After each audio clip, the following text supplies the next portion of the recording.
Policymakers at the U.S. Federal Reserve voted Wednesday to hold interest rates at a 22-year high for the third straight meeting and signaled they expect to make 3 rate cuts next year.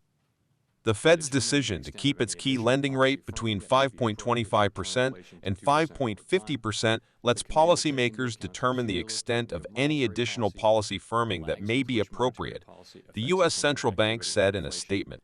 The inclusion of the word any, which was absent in November's decision, was added as an acknowledgement that we believe that we are likely at or near the peak rate for this cycle, Fed Chair Jerome Powell told reporters.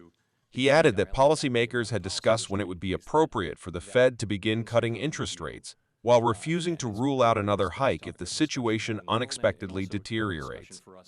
We are prepared to tighten policy further if appropriate, he said. All 3 major stock indexes on Wall Street rose following publication of the Fed's rate decision and economic projections. The decision signals the Fed is keeping up its fight to slow inflation towards its long-term target of 2% amid a recent flurry of positive economic news. The Fed, which has a dual mandate to tackle both inflation and unemployment, is the first major central bank to unveil its interest rate decision this week. The European Central Bank and the Bank of England will publish their own rate decisions on Thursday and are also expected to hold their key lending rates in the face of slowing inflation.